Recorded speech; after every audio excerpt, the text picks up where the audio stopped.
Ya tanpa terasa ya kita udah masuk ke tahun akhir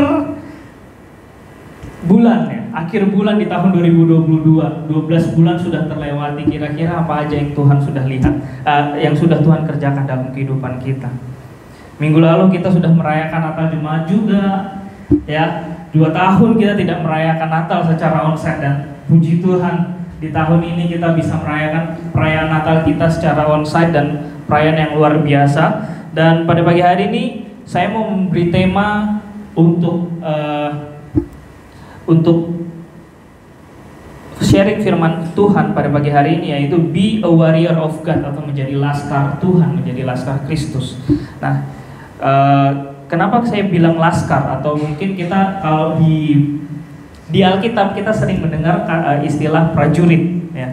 Prajurit. Kenapa prajurit? Nah, jadi gini, waktu saya merenungkan firman Tuhan, saya merenungkan seperti ini. 3 bulan belakangan ini, mulai dari bulan Oktober, masih ada yang ingat nggak? Masih ada yang ingat ininya kita? Tema bulanannya kita? Mulai dari Oktober, November, dan Desember. Yes, glorify the King. Itu Oktober, glorify the King through me. Habis itu di bulan November, glorify the King through family.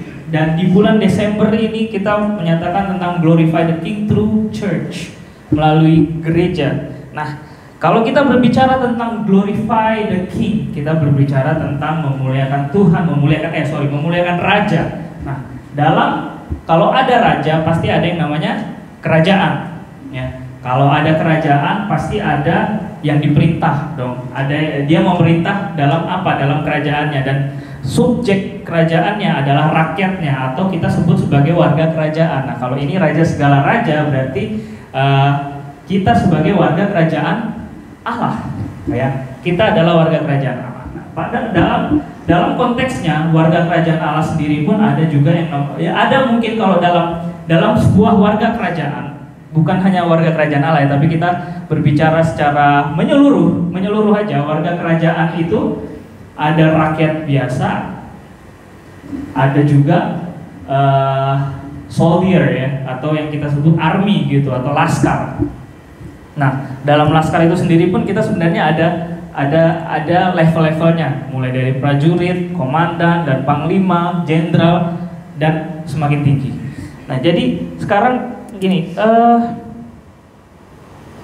menjadi laskar atau menjadi prajurit ada tahapan-tahapan yang harus dilalui, mulai dari latihan-latihan fisik yang sangat keras, disiplin yang tinggi, bahkan mentalitas yang kuat juga. Jadi, dan disinilah saya merenungkan bahwa penting untuk kita memiliki karakter atau kualitas prajurit atau kualitas soldier sebagai warga kerajaan Allah. Ya, kita akan belajar dua kualitas saja pada pagi hari ini, atau 2 karakter saja. Mungkin kita sudah sering dengar, saya percaya kita semua sudah sering dengar, tapi ini hanya untuk merefresh lagi apa yang kita sudah pernah dengar atau sudah kita baca berulang-ulang kali. Ini hanya untuk refresher saja. Nah, jadi yang pertama, kita langsung masuk saja ke poin pertama kita, yaitu berkenan di hadapan otoritas. Kita buka di 2 Timotius 2 ayat 3 dan 4. Ini ayat yang sangat sering sekali saya renungkan gitu, terutama yang ayat yang keempat sebenarnya. Tapi kita mulai baca dari ayat yang ketiga ya. Kita baca bersama-sama, 2, 3. Ikutlah menderita sebagai seorang prajurit yang baik dari Kristus Yesus. Seorang prajurit yang sedang berjuang tidak memusingkan dirinya dengan soal-soal penghidupannya, supaya dengan demikian ia berkenan kepada komandannya. Jadi di sini poin pertama kita adalah berkenan di hadapan otoritas, berkenan kepada otoritas kita. Nah, bagaimana cara berkenan kepada otoritas kita, dan siapa sebenarnya otoritas kita? Nah, banyak sekali kalau kita mau ngomong soal otoritas, itu banyak ya. Otoritas, misalnya otoritas kita di gereja itu siapa? Bapak gembala kita, Ibu gembala kita, Pastor Daud ya. Itu adalah otoritas kita dalam penggembalaan dalam gereja. Kalau mungkin kita yang bekerja gitu, siapa otoritas kita? Bos kita, majikan kita, mereka adalah otoritas kita. Kalau mungkin kita yang kuliah gitu, nah siapa otoritas kamu, Jen? Siapa otoritasmu? gurunya ya. Jadi tergantung kelasnya kelas apa dulu ya. Kalau kelasnya kelas A ya pasti ada gurunya gitu. Nanti kelas marketing gitu ada gurunya. Nah, jadi ada berbeda-beda gitu. Otoritas itu adalah seseorang yang Tuhan letakkan di atas kita. Dan ini mungkin kita semuanya sudah mengerti soal hal itu. Nah, jadi bagaimana cara berkenan kepada otoritas kita sih sebenarnya? Nah, di ayat ini, di ayat yang keempat ini kita belajar gini. Ada kalimat tertulis tidak memusingkan dirinya dengan soal-soal penghidupannya. Wow, luar biasa ya. Tidak memusingkan dirinya dengan soal-soal penghidupannya. Jadi seorang prajurit harus memiliki kesiagaan. Itu yang kita mau lihat di sini. Prajurit harus memiliki kesiagaan dan kerelaan untuk berjuang dan mengabdi untuk rajanya. Ya. Misalnya saya kasih contoh Kovanuel gitu kan. Kovanuel itu komandan gitu, wes. Komandan dari kerajaan A, salah satu komandan di kerajaan A, dan saya adalah salah satu prajuritnya. Nah, terus tiba-tiba gini. Misalnya saya lagi di ruang makan nih kan, di ruang makan lagi makan gitu kan sama teman-teman yang lain, sama teman-teman prajurit yang lain. Tiba-tiba komandan Kovanuel masuk gitu kan.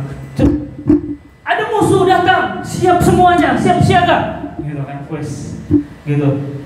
Mungkin nggak untuk saya bilang gini, tapi Dan ini lagi makan siang, tunggu selesai dulu ya makannya gitu. Mungkin nggak untuk saya ngomong kayak gitu?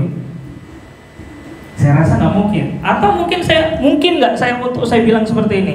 Tapi komandan, saya punya istri di rumah. Kalau saya gugur di medan perang, gimana istri saya nanti? Mungkin nggak untuk seorang prajurit ngomong kayak gitu ke komandannya? Nggak mungkin. Kenapa nggak mungkin? Karena prajurit harus siaga.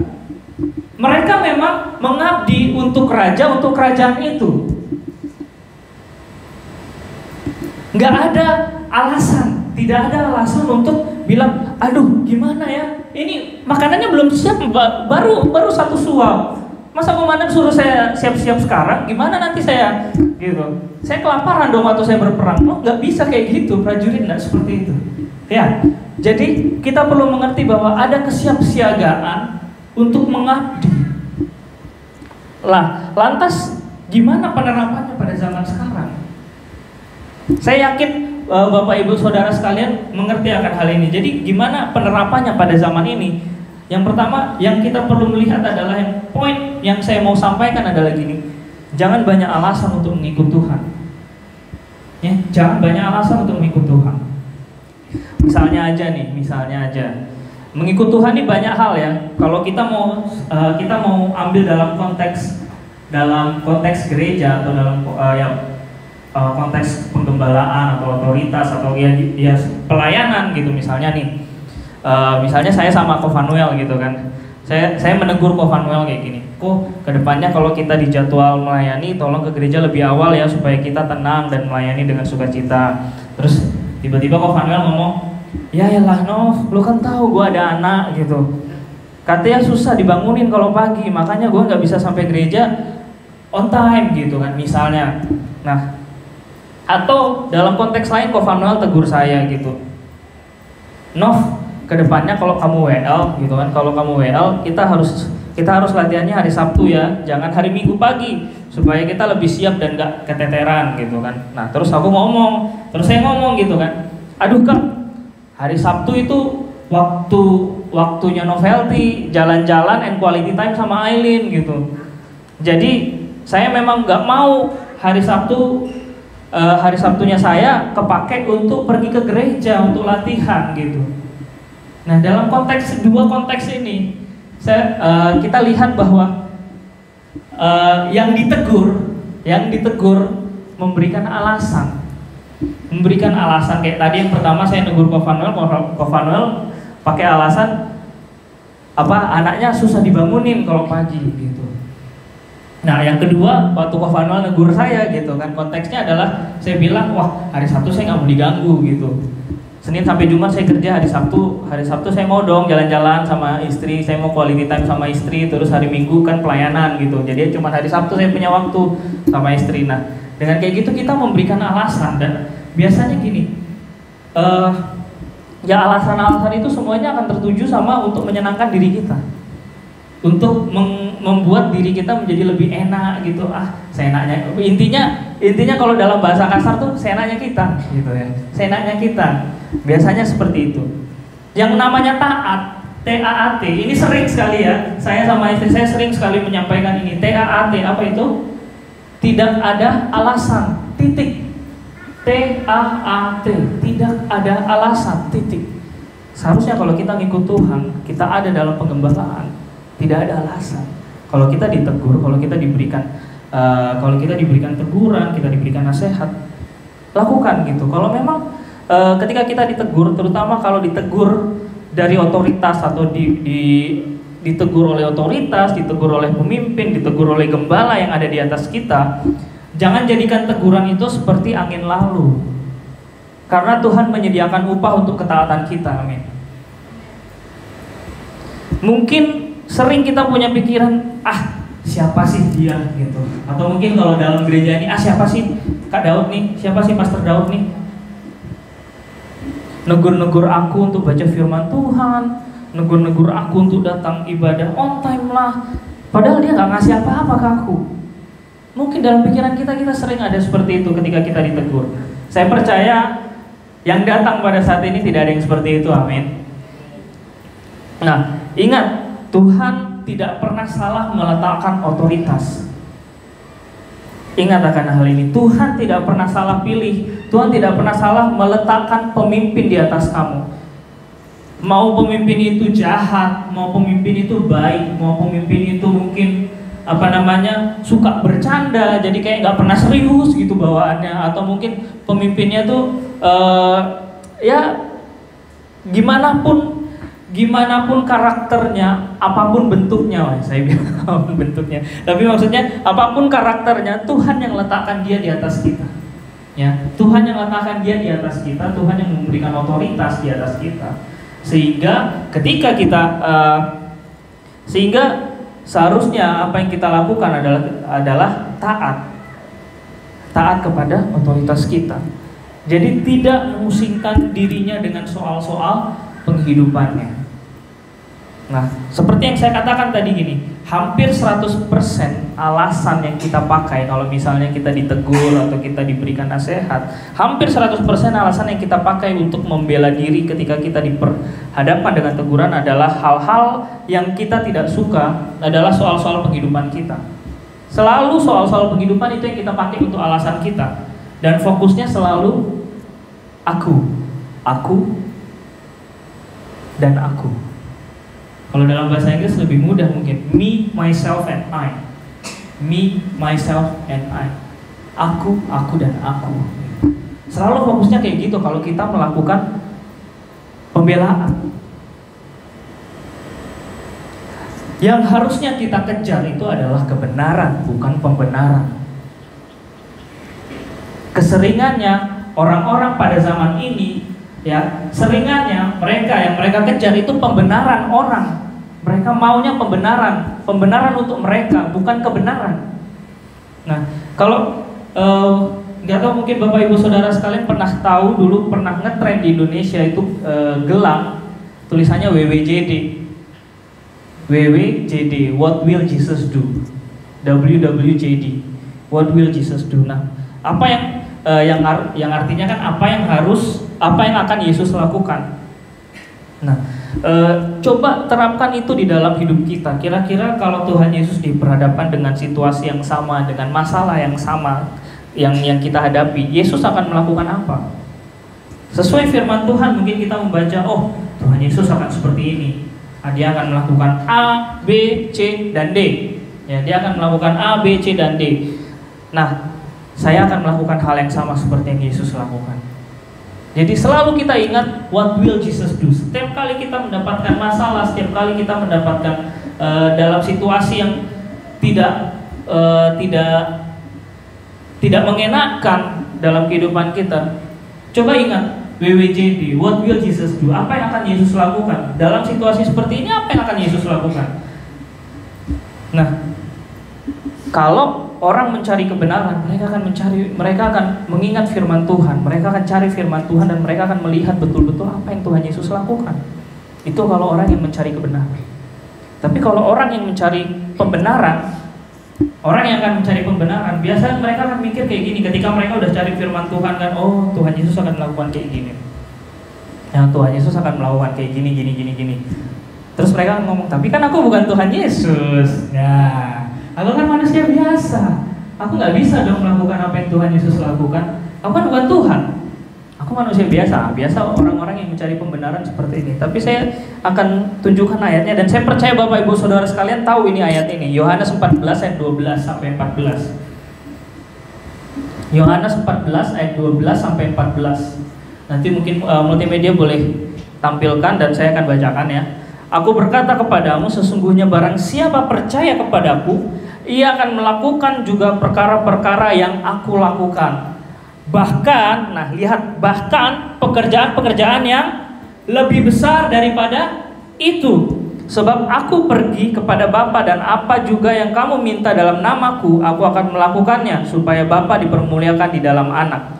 Jika kamu minta sesuatu kepadaku dalam namaku, aku akan melakukannya. Jadi garis bawahi kata yang di ayat 12, bahkan pekerjaan-pekerjaan yang lebih besar daripada itu.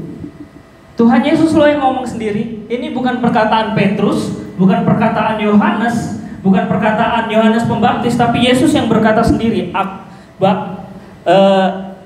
Sesungguhnya barang siapa percaya kepadaku, ia akan melakukan juga pekerjaan-pekerjaan yang aku lakukan, bahkan pekerjaan-pekerjaan yang lebih besar daripada itu. Wow.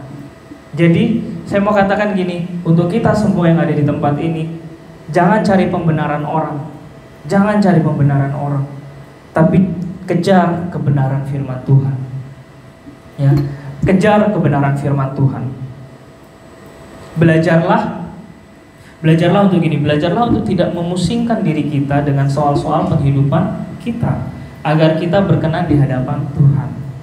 Belajar untuk tidak memusingkan diri kita, belajar untuk tidak memusingkan diri kita dengan soal-soal penghidupan kita, agar kita berkenan di hadapan Tuhan. Jangan beralasan, kalau Tuhan minta kita melakukan A, lakukan. Cukup kagum dengan Mami O di tempat ini yang meskipun sudah umurnya sudah tua gitu, tapi jiwanya masih berapi-api.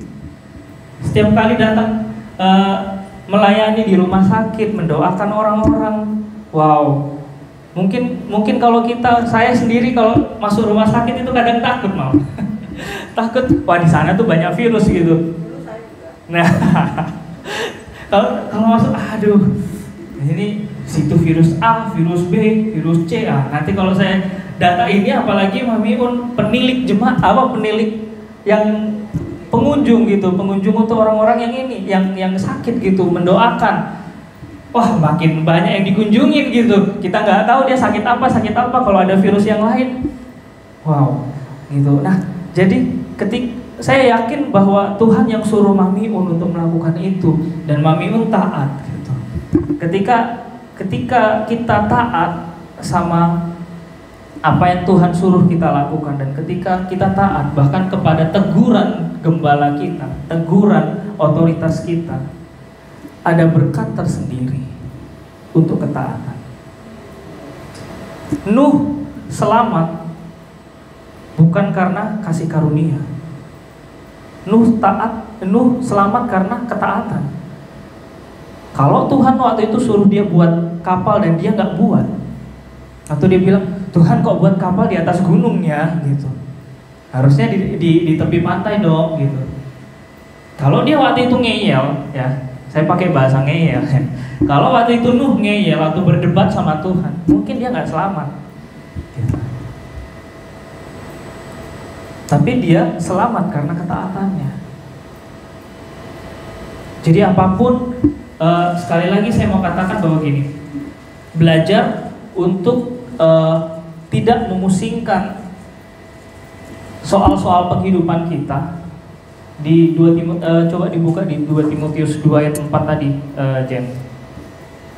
2 Timotius 2 ayat 4 tadi ditampilkan aja. Nah, jadi belajar untuk tidak, sekali lagi, belajar untuk tidak memusingkan diri kita dengan soal-soal penghidupan kita, agar kita berkenan di hadapan Tuhan, agar kita berkenan di hadapan Tuhan.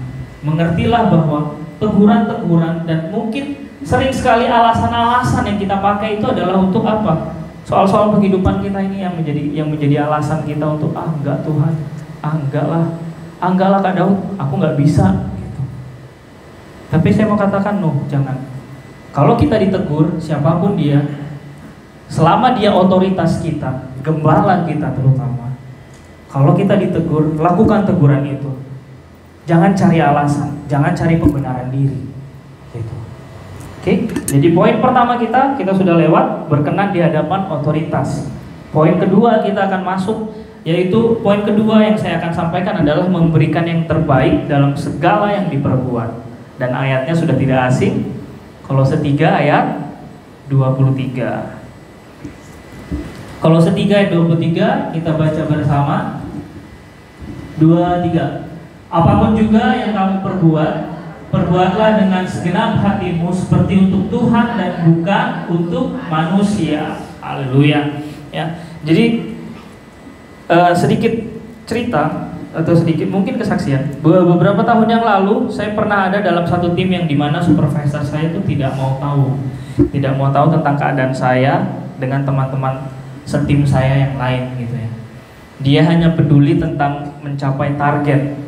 Targetnya segini, harus mencapai target. Dia nggak mau peduli gimana pun timnya melakukan itu, yang penting harus mencapai target, gitu ya. Nah, kalau kami satu tim tidak mencapai target, dia akan kumpulin dan dia akan marah-marah gitu. Kenapa kok nggak bisa kayak gini, tuh gampang loh seperti ini, gini. Nah, tapi kalau kami mencapai target, kalau misalnya kami mencapai target, dia akan diem. Tapi dia nggak akan memberikan apresiasi apapun. Dia tidak akan memberikan apresiasi. Biasanya kan kalau misalnya kita nggak mencapai target, ya oke lah kita dimarahin, tapi juga dibimbing ya.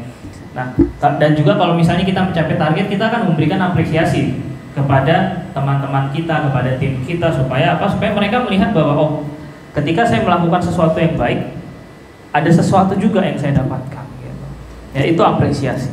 Nah, beberapa kali saya dipanggil hanya untuk dimarahin. Saya pribadi gitu dipanggil gitu, dimarahi karena ada beberapa indeks atau ada beberapa kita sebut sebagai target-target kecil gitu yang yang saya lakukan tapi tidak mencapai target gitu.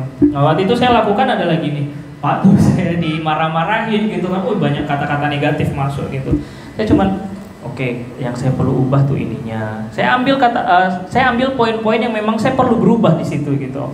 Ini. Saya ambil poin-poinnya, tapi kata-kata negatifnya saya tengking gitu. Saya tengking kata-kata negatifnya. Nah, jadi saya mendoktrin diri saya bahwa apa yang saya lakukan di kantor adalah sesuatu yang saya lakukan untuk Tuhan. Itu juga merupakan cara untuk menyatakan bahwa Kristus hidup dalam saya. Jadi orang-orang yang ada di sekitar saya bisa melihat. Saya mau, kerinduan saya adalah orang-orang di sekitar saya bisa melihat bahwa Kristus hidup dalam saya. Saya nggak mau orang-orang melihat bahwa Novelty sama aja sama aku gitu. Misalnya orang itu adalah orang yang tidak mengenal Tuhan gitu. Novelty sama aja sama aku. Apa yang aku lakukan dia juga lakukan. Tapi saya mau berbeda. Saya mau tampil beda. Saya mau berbeda karena apa? Saya mau memperlihatkan. Saya mau menyatakan bahwa Yesus hidup. Dan orang-orang di sekitar saya akan melihat, Novelty berbeda. Kenapa? Ya Tuhannya beda. Ya. Kalau Tuhannya sama, kalau orangnya sama, Tuhannya beda, berarti sama aja Tuhannya kan. Pasti orang akan beranggapan seperti itu. Praktikal aja bahwa kehidupan kita seperti yang dikatakan Alkitab, dikatakan firman Tuhan, kita adalah suratan terbuka yang dapat dibaca oleh semua orang. Yang artinya kita harus siap dalam keadaan apapun itu. Mungkin kita lagi dalam keadaan gak enak, mungkin kita lagi dalam keadaan kesal, dan orang melihat, kayak gitu ya. Jenny tuh kayak gitu ya. Paham. Kira-kira kayak gitu. Kok Vanuel tuh kayak gitu ya. Cukup tahu aja. Kayak gitu kan. Biasanya kan. Jadi ingat bahwa kita adalah suratan terbuka. Nah, jadi ketika saya kembali lagi ke cerita saya tadi, saya ngambil poin-poin yang memang saya harus berubah dan memang seiring berjalannya waktu, poin-poin itu saya melakukan ada improvement gitu, ada improvement yang saya lakukan dan itu terlihat gitu, dan itu menyenangkan hati si supervisor, meskipun dia memang ya mungkin cuma diam-diam aja gitu ya. Kalau kita sih waktu itu cuman bakal kita ngomong sama satu tim, kalau dia diam-diam aja, dia nggak marah-marah, berarti oke nih, berarti dia seneng nih, ya udah gitulah gitu kan, udah gitu, ya udah dia seneng gitu. Yang padahal sebenarnya improvement yang saya lakukan gitu, kemajuan yang saya lakukan sebenarnya bukan untuk menyenangkan hati supervisor saya, tapi saya mau melakukan yang terbaik untuk Tuhan. Itu yang saya selalu tekankan dalam hidup saya gitu. Kalau saya bekerja, orang-orang di sekitar saya bisa melihat, bukan supaya melihat saya, tapi supaya melihat siapa yang hidup dalam saya gitu. Itu yang selalu saya saya doktrin hidup saya seperti itu, supaya saya tidak memuliakan diri sendiri gitu. Supaya saya tidak memuliakan diri sendiri, karena memang tidak ada sesuatu pun yang dari diri saya mau katakan, tidak ada satupun yang saya bisa banggakan kecuali Tuhan. Hanya Tuhan yang saya bisa banggakan dalam hidup saya, nggak ada yang lain gitu. Nah, jadi buat kita semua yang ada di tempat ini, mungkin yang kuliah, yang bekerja, yang berusaha, yang ada dalam pelayanan mungkin ya, mari kita lakukan segala sesuatu seperti kita lakukan untuk Tuhan. Ya, mari kita lakukan segala sesuatu seperti kita lakukan untuk Tuhan. Jangan setengah-setengah hati. Jangan setengah-setengah hati, jangan juga dengan bersungut-sungut. Jangan kayak orang Israel, ikut Tuhan tapi sungut-sungut gitu ya. Nah, hal yang juga sering terjadi, ini saya katakan gini, hal yang juga sering terjadi adalah seperti ini. Kita sering sekali mampu untuk memberikan yang terbaik untuk pemimpin dunia. Ya, untuk memimpin dunia kita, sedangkan kita sering sekali setengah hati memberikan sesuatu ke Tuhan. Wah, ini saya dimarahin, mungkin saya pakai contoh saya yang tadi, saya dimarahin supervisor saya harus berubah gitu, saya harus menjadi lebih baik lagi, supaya apa? Supaya dia senang gitu. Kita bisa mampu untuk memberikan yang terbaik gitu, tapi begitu saya diajak pelayanan, saya udahlah, pelayanan udah biasa sama saya gitu. Akhirnya saya main bass asal-asalan gitu, atau mungkin saya WL ya sekedar nyanyi aja lah, saya nggak mau improve suara saya gitu. Saya mau kalau suara saya kayak gini ya kayak gini aja terus. Saya tahu kok saya memang fales gitu, dan akhirnya saya nggak mau berlatih gitu. Karena apa? Karena saya ya udahlah, saya cuma setengah hati sama Tuhan gitu. Sedangkan seharusnya ketika kita tahu misalnya dalam pelayanan kita dipercayakan WL atau kita dipercayakan main musik, improve apa yang Tuhan percayakan ke kamu gitu. Saya selalu menantang para singer dan juga para pemain musik, kalau kamu kurang bisa main, tetap ayo melayani Tuhan. Jangan pernah malu hanya karena kamu keterbatasanmu, tapi supaya kamu bisa melihat bahwa kalau ada kemauanmu, Tuhan bisa ubah loh. Tuhan bisa ubah. Mungkin ada Bapak Ibu Saudara sekalian di tempat ini pernah tahu ada satu anak youth, orang asli Malaysia namanya Alisa. Nggak tahu mungkin masih ingat atau tidak, tapi dulu pertama kali dia diajak pelayanan, itu suaranya, ya mohon maaf kata, suaranya fals banget. Tapi tetap diberikan kesempatan untuk melayani. Dan langsung saya ngomong, saya tegur langsung, Alisa, suara kamu fals. Saya langsung belak-belakan aja. Saya nggak menutup-nutupi dengan ya saya puji dia dulu baru saya berikan ini, enggak. Saya bilang suara kamu fals, tapi kamu mau nggak kita latih untuk supaya suaramu menjadi lebih baik lagi gitu. Saya nggak mau kamu deftone gitu, tidak ini nada gitu kan. Oke, boleh Kak, katanya. Oke, kita latih selama beberapa bulan gitu. Mungkin 2 bulan, 3 bulan masih sama, tapi kami melihat ketika sudah nyampe 6 bulan, bahkan setahun, suaranya bisa ternyata. Dia bisa nggak fals sama sekali. Kalau dulu kita main di C, mungkin dia mainnya di G gitu. Ya. Jadi kayak bener-bener suaranya tuh kalau ada suara 1, 2, 3 mungkin suaranya 4,5 gitu ya. Nah kira-kira kayak gitu falsnya, bukan main gitu, tapi ternyata bisa gitu. Tapi ternyata bisa, karena apa? Dia benar-benar melakukannya untuk Tuhan. Dan ketika Tuhan melihat bahwa kita melakukan sesuatu sungguh-sungguh kepada Tuhan, Tuhan tuh bukan Tuhan yang diem kok. Saya percaya Tuhan tuh bukan cuma lihat, oh ya udah kamu melakukan yang terbaik, ya udahlah lakukanlah. Udah berhenti sampai situ, enggak. Tuhan tuh enggak kayak gitu. Kalau dia udah melihat sesuatu hal yang baik kita lakukan terus menerus dan kita telaten ya, kita lakukan terus menerus, Tuhan tambahkan kepercayaannya Tuhan kepada kita. Nah, jadi gini, sekali lagi saya mau katakan gini, jangan sampai ini terjadi. Sering sekali mampu kita untuk memberikan yang terbaik untuk pemimpin dunia, tapi kita tidak mampu untuk memberikan yang terbaik untuk Tuhan. Memberi kepada Tuhan itu bukan hanya soal uang dan harta, ya, bukan hanya sekedar uang dan harta. Kalau saya mau katakan gini, Tuhan tuh nggak perlu hartamu, Tuhan tuh nggak perlu hartaku, Tuhan nggak perlu harta kita. Karena apa? Pak Kris Manusama pernah katakan gini, Tuhan jual 1 bintang, gak ada yang bisa beli. Siapa yang mau beli? Bill Gates. Siapa lagi? Orang terkaya di dunia, bisa gak dia beli? Kalau Tuhan jual 1 bintang, ini aku mau jual 1 bintang, aku jual matahari aja deh ke kamu. Bisa, ada gak yang bisa beli? Gak ada. Tuhan tuh gak perlu hartamu, Tuhan gak perlu harta saya, gak perlu. Tapi selain harta, apa yang kita bisa beri sama Tuhan? Waktu kita, tenaga kita, pikiran kita. Mau nggak kita memikirkan gereja kita? Mau nggak kita misalnya disuruh bersih-bersih gereja, tenaga kita itu tercapai?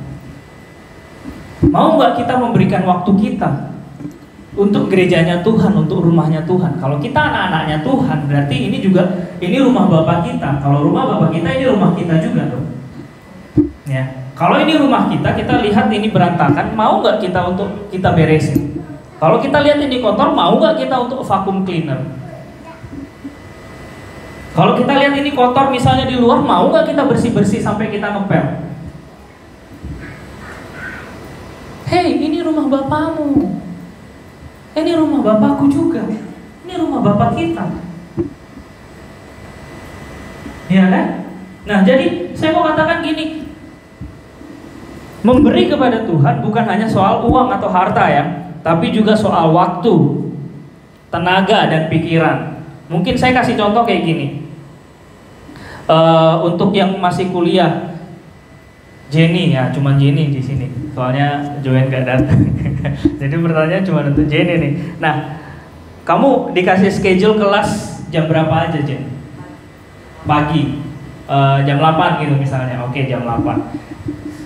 Jenny ada di sini ya Bapak Ibu Saudara sekalian, kalau nggak lihat dia lagi sembunyi di situ.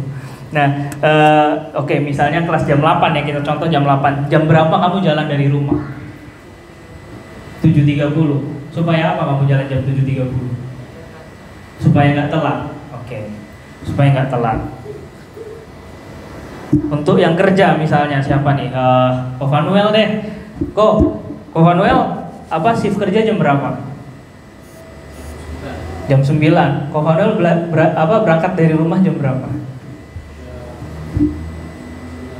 Setengah 9. Setengah 9 bisa tuh, nyampe nggak telat tuh? Bisa. Oke. Kalau untuk Ko Vanuel sama Jenny nih, kalau misalnya telat dikasih sanksi nggak? Atau misalnya ada KPI yang turun gitu? Ada. Oke. Ko Vanuel?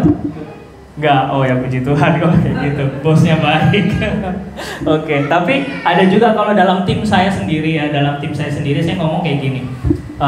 Ada beberapa KPI saya ya, ada beberapa KPI index gitu. Salah satunya adalah tardiness gitu, atau keterlambatan kerja. Nah itu akumulasi 1 bulan itu maksimal 15 menit. Jadi kalau misalnya satu hari terlambat 1 menit, kali 20 hari bekerja udah 20 menit, dia udah gak akan dapat KPI itu. Karena akumulasi terlambat 1 bulan itu 15 menit maksimal. Ya, bayangkan kalau dia terlambat 1 menit, selalu terlambat 1 menit, dia nggak dapat KPI itu. Oke, tadi saya udah tanya sama yang kuliah sama yang bekerja. Nah, sekarang saya tanya sama warga kerajaan Allah. Ayo, coba angkat tangan yang warga kerajaan Allah. Haleluya. Cuma sedikit ya, mama bukan ya? Oh, ada mama saya datang di sini. Oke, jadi gini lah, warga kerajaan Allah, kita tahu ya, kita tahu apa namanya, mungkin kita nggak dipatok sama waktu kalau saat teduh kita pribadi sama Tuhan. Senin sampai Sabtu gitu kita nggak dipatok waktu saat teduh kita, tapi kita sediakan nggak waktu itu. Kira-kira waktu kita nggak menyediakan waktu, kalau sistem kekristenan ini sama seperti kantor gitu ya, kamu nggak saat teduh 1 hari, oke, kamu nggak dapat berkat hari itu. Kira-kira kalau Tuhan kayak gitu gimana gitu? Atau misalnya nih, 1 hari saja kamu nggak saat teduh nih, saat teduh kamu nggak 1 hari aja nggak saat teduh, oke. Misalnya siapa, Ciren gitu kan, gini, Ciren kelupaan 1 hari saat teduh gitu, oke, Tuhan bilang gini sama Ciren, oke lah, 1 hari ini nafasmu aku ambil dulu ya, nafasmu 1 hari ini gitu. Kira-kira dia hidup nggak sekarang? Nah, yang saya mau katakan gini, sama bos di dunia aja kita bisa lakukan yang terbaik. Masa sama bos yang punya nafas kita nih, yang berikan kita nafas hidup, yang berikan kita kesehatan sampai detik ini, yang berikan kita kekuatan sampai saat ini, kita nggak bisa loh lakukan yang terbaik buat Tuhan. Kita nggak mau disiplin buat Tuhan. Itu teguran yang keras untuk saya sendiri gitu. Itu teguran yang keras untuk saya sendiri. Masa sih kita sama bos yang mungkin cuma kasih beberapa ribu ringgit gitu ya, kenapa saya pakai kata cuman gitu ya, untuk manusia untuk Tuhan beberapa ribu ringgit itu berapa sih gitu ya, makanya saya pakai kata cuman gitu. Untuk bos manusia yang cuma kasih kita beberapa ribu ringgit, kita mau loh disiplin, kita mau untuk jangan sampai aku telat ke kantor, jangan sampai aku nggak masuk, jangan sampai aku tidak melakukan seperti yang diperintahkan. Tapi kalau sama Tuhan kita kayak asal-asalan, nggak mau gitu. Tuhan bilang jangan mencuri, terus kita ngeliat, wah ini kayaknya dompetnya si A ada di situ, dia letakkan, udahlah ambillah 10 ringgit. Atau misalnya Tuhan bilang apa? Tuhan bilang hal-hal yang lain gitu. Tapi kita kayak udahlah, nggak ada yang lihat kok. Kita bilang memang nggak ada manusia yang melihat gitu. Tapi Tuhan kan tetap selalu melihat. Kapan pernah Tuhan tertidur? Tidak pernah gitu.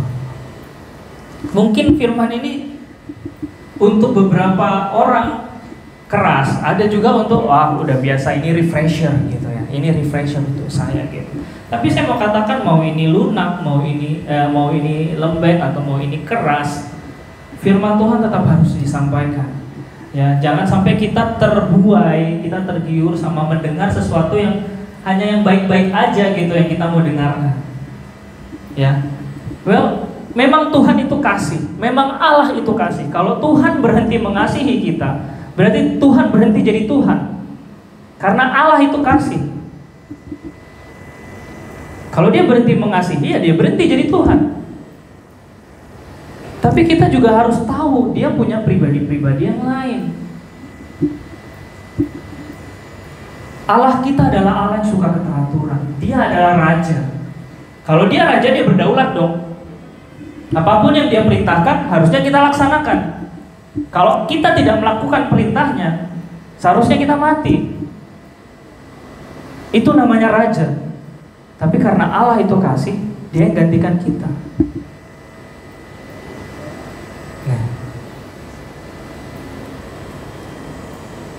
Nah, jadi banyak sekali alasan yang kita pakai. Mungkin ya banyaklah alasan-alasan yang seperti yang saya katakan tadi, bahwa soal-soal penghidupan kita jadikan alasan gitu. Saya mau katakan gini, saya pernah ini kesaksian saya. Waktu saya kuliah, tempat saya kuliah itu dinilai itu kira-kira berapa ya, 50 kilo atau 60 kilo dari gereja. Dan satu kali pun saya nggak pernah terlambat ke gereja. 60 km loh jauhnya. Kira-kira saya harus persiapan dari rumah jam berapa? Waktu itu memang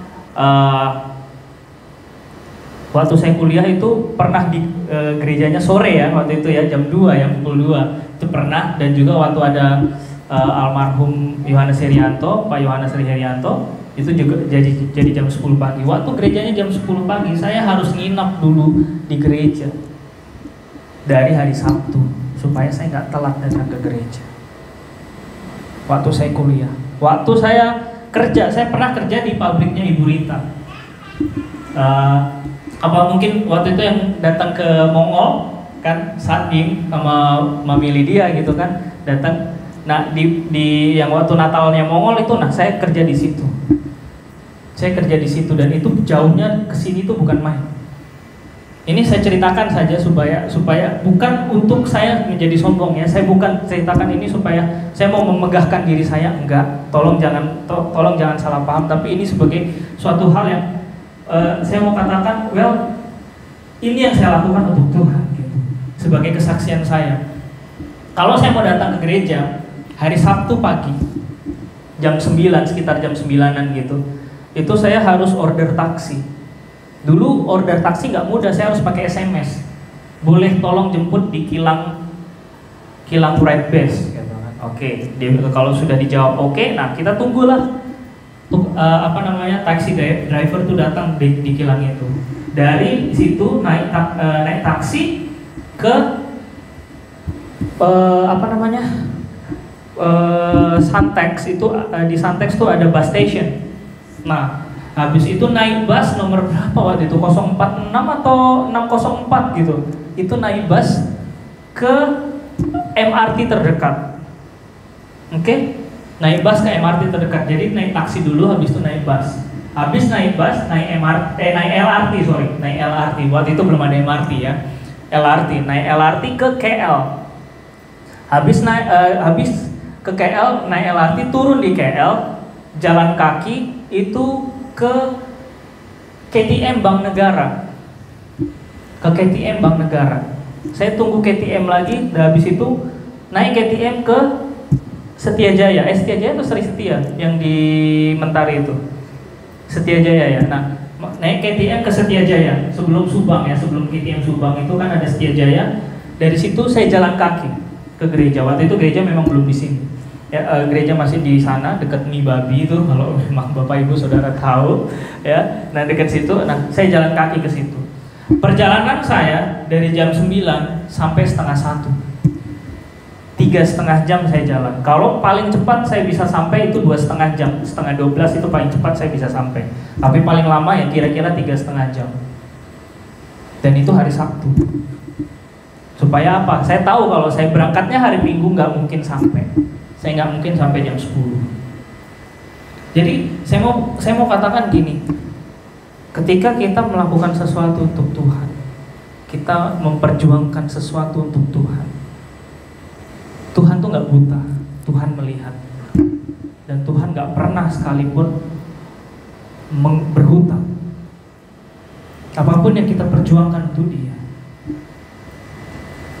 itu untuk kita mendapatkan hatinya, untuk kita dapatkan perkenanannya. Nah, jadi saya bersyukur sekali. Saya bersyukur karena apa? Saya bersyukur bahwa Tuhan izinkan saya untuk lewati musim-musim kehidupan yang membuat saya melihat penyertaan Tuhan yang sungguh luar biasa. Mulai dari saya kuliah di Malaysia, saya mengucap syukur kalau orang tua saya masih mampu untuk kuliahkan saya di Malaysia gitu. Dan juga setelah itu saya pernah kerja di kilang ya. Bahkan kalau saya mau ngomong, saya pernah kosong gitu. Saya pernah kosongan di sini 8 bulan gitu. Mungkin Mami Un pernah tahu kalau saya pernah kosong gitu kan. Di sini saya pernah kerja di kilang. Bahkan waktu saya kerja di kilang itu saya diejek gitu, saya dihina sama pekerja kilangnya. Orang ada beberapa pekerja kilang di situ yang orang lokal gitu. Mereka ngomong gini, kamu sekolah tinggi-tinggi, kenapa kamu kerja di kilang? Kenapa kamu kerja di pabrik? Gitu kan? Ya, dalam hati saya bilang, ya, saya cuma sabar Novelty. Ya, saya cuma bisa senyum, saya bilang ya, yang penting kerjalah Kak, gitu. Tapi sebenarnya saya sambil ngomong sabar Novelty gitu, saya nangis juga gitu. Juga sih gitu. Kenapa? Saya sekolah tinggi-tinggi, saya dapat degree, tapi saya dapat di sini. Tapi ya, saya melihat ternyata sekarang itu prosesnya saya gitu. Itu proses yang Tuhan berikan ke saya, dan saya lihat bahwa proses-proses yang Tuhan berikan itulah yang memperlengkapi saya saat ini, memperlengkapi saya dengan apapun yang saya dengan pelayanan saya. Tuhan menyertai pelayanan saya, Tuhan perlengkapi saya sehingga saya bisa melayani Tuhan, melayani jemaat-jemaat Tuhan yang ada di tempat ini. Jadi saya bisa relate dengan segala sesuatu yang ada. Misalnya nih, kenapa saya bilang saya bisa relate, menempatkan diri saya. Misalnya student Indonesia yang kuliah di Malaysia lagi sharing tentang kehidupannya gitu. Saya bisa mengerti karena apa? Saya juga student di Malaysia. Saya orang Indonesia yang student gitu. Tapi kalau misalnya kan student kayak Jenny, misalnya dia ngobrolnya sama misalnya Cairin sama Pak Manuel ya, memang pernah jadi student, tapi kan bukan di Malaysia gitu ya, tapi di Indonesia. Sebagai mungkin akan lebih relate kalau saya yang akan memberikan nasihat gitu ke Jenny, karena saya pernah ada di situasi itu gitu. Nah mungkin juga kalau misalnya ada pekerja kilang gitu lagi sharing, saya juga bisa mengerti, saya juga bisa memberikan nasihat gitu, karena saya pernah kerja di kilang 1 tahun gitu. Kalau pekerja profesional lagi kerja sharing juga ke saya juga bisa relate, saya juga bisa mengerti, karena sekarang saya juga sedang ada dalam itu gitu. Atau mungkin misalnya yang kerja di restoran San gitu, saya juga pernah loh kerja di restoran San. Tanya Mami Un di sini kalau nggak percaya gitu loh. Meskipun bukan chef ya, beda. Kalau chef, aduh udah keren banget masaknya gitu, enak banget. Aku suka gitu waktu datang ke tempatnya San, memang enak, recommended sih. Cuman price-nya agak tinggi price-nya, tapi recommended sekali. Nah, tapi saya waktu kerja di restoran Mami Un, saya juga bersyukur, juga banyak sekali hal yang saya belajar gitu, mulai dari bikin minuman gitu, bikin teh tarik gitu, tarik teh gitu, dulu nggak bisa, tapi akhirnya diajar gitu kan, narik gitu bisa juga gitu. Dan ya saya bersyukur sama hal-hal ini, karena segala sesuatu yang ternyata Tuhan persiapkan dulu itu bisa buat saya menjadi mengerti, mulai dari sudut pandang yang berbeda gitu. Kita nggak bisa melihat sesuatu hal hanya dari satu sudut pandang, tapi kita harus melihat dari sudut pandang yang lain-lain juga gitu. Ya. Dan saya bersyukur sekali bahwa saya diberikan Tuhan kesempatan untuk merasakan itu semua. Nah, jadi gini, terkadang buat Bapak Ibu, teman-teman semua yang masih punya pikiran tentang me, myself, and I, aku, dan aku, saya mau katakan, mari kita sama-sama berubah. Mari kita sama-sama mengubah pikiran me, myself, and I, atau kami, dan kami. Kalau udah berkeluarga kan nggak mungkin aku, dan aku ya, tapi kami, dan kami gitu. Jangan tentang diri kita sendiri, tapi kita belajar untuk melihat orang lain juga.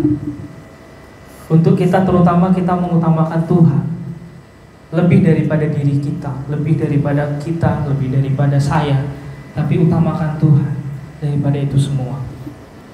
Ingatlah bahwa Tuhan yang kasih kita nafas hidup. Sekali lagi ingat, nafas hidup Tuhan yang kasih. Tuhan berhentiin aja nafas kita 10 detik, kita nggak bisa bertahan sampai sekarang. Tuhan giniin aja gitu kayak Thanos. Kalau Thanos setengah kehidupan ini, kalau Tuhan kayak gini hancur semuanya, udah tinggal debu mungkin semua. Tuhan firman Tuhan katakan apa? Bumi itu hanya pijakan kakinya Tuhan gitu loh. Cuma pijakan kakinya Tuhan, tumpuan kakinya Tuhan gitu. Itu bumi. Waktu saya mengantar pembicara minggu lalu gitu kan, dia ngomong, kita bercanda gitu, bumi itu tumpuan kakinya Tuhan, wah luar biasa, haleluya gitu. Jadi kita bilang gitu, kalau Tuhan angkat kakinya aja, wah bumi langsung goncang gitu, ya kan? Kalau Tuhan tuh gini-gini aja gitu, langsung tuh shaking kayak gini bumi, bayangkan gitu. Jadi kalau Tuhan giniin kita, hati-hati. Karena kalau Tuhan giniin kita bukan cuma berbaring di rumah sakit gitu. Kita berbaring bisa jadi di peti mati.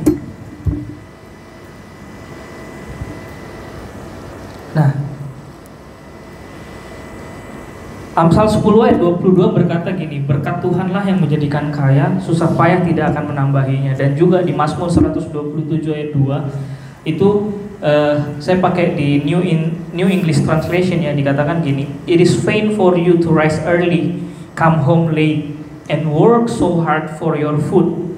Yes, he can provide for those whom he loves, even when they sleep. Jadi kalau dalam bahasa Indonesia kira-kira Mazmur 127 ayat 2 itu mengatakan gini, dalam terjemahan dari NET ya, New English Translation, sia-sia bagimu untuk bangun pagi, pulang larut malam, dan bekerja keras untuk makananmu. Dia bisa menyediakan bagi orang yang dia cintai bahkan saat tidur. Bahkan saat tidur. Yang dia cintai pada saat dia tidur. Kita dicintai Tuhan. Yes, kita dicintai Tuhan. Tuhan banget cinta sama kita. Kalau dia nggak cinta sama kita, dia nggak turun ke bumi. Kalau dia nggak cinta sama kita, dia nggak mati dan bangkit. Kita nggak ditebus kalau dia nggak cinta. Kita tuh dicintai sama Tuhan. Artinya Tuhan tuh bisa menyediakan segala sesuatu yang kita butuhkan. Justru pada saat kita tidur. Pada saat kita tidur loh, gitu loh. Ya luar biasa gitu. Jadi sekali lagi buat Bapak Ibu, teman-teman semua yang masih punya pikiran bahwa karena kerja kerasku lah aku bisa ada di level ini. Mari sama-sama ubah pikiran kita. Katakan sama Tuhan bahwa Tuhan, aku gak bisa apa-apa tanpa Tuhan. Kalau kita gak sehat, uang ribuan ringgit yang kita kumpulkan itu, ya kita akan cuma pakai untuk berobat. Ya. Kalau kita nggak punya nafas, ya sia-sia uang ribuan ringgit yang kita kumpulkan. Jadi jangan pernah merasa bahwa kita bisa mengumpulkan ribuan ringgit, puluh ribuan ringgit itu karena hasil usaha kita. Enggak, karena Tuhan kasih kamu nafas. Karena Tuhan kasih kamu apa? Karena Tuhan kasih kamu kesehatan dan kekuatan. Kalau semua itu dicabut sama Tuhan, gak bisa kamu nikmati ribuan ringgitmu itu. Puluhan ribuan ringgitmu itu gak bisa kamu nikmati. Tuhan cabut semuanya itu, gak ada yang bisa kamu nikmati. Jadi jangan pernah menomorduakan Tuhan dalam hidupmu. Lakukan yang terbaik untuk Tuhan. Itu poin kedua saya. Ketika kita memberikan waktu terbaik kita, memprioritaskan Tuhan dalam hidup kita, ingat Tuhan tidak pernah berhutang. Tuhan pasti akan membalas apa yang kita berikan untuknya. Bisa jadi bukan ke kita mungkin, tapi bisa jadi ke anak-anak kita, ke cucu-cucu kita yang sudah punya cucu, gitu kan? Ya, Tuhan mungkin ketika kita punya hati yang memprioritaskan Tuhan, Tuhan balaskan itu ke anak-anak dan cucu-cucu kita. Tuhan gak pernah berhutang.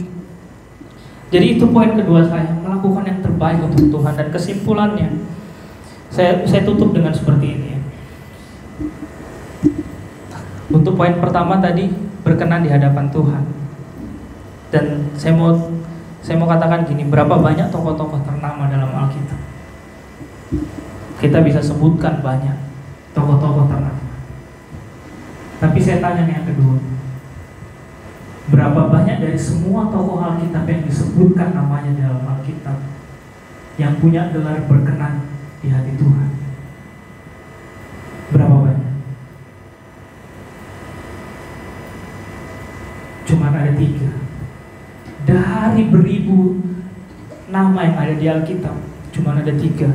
Yang pertama Tuhan Yesus Kristus. Yang kedua Henok.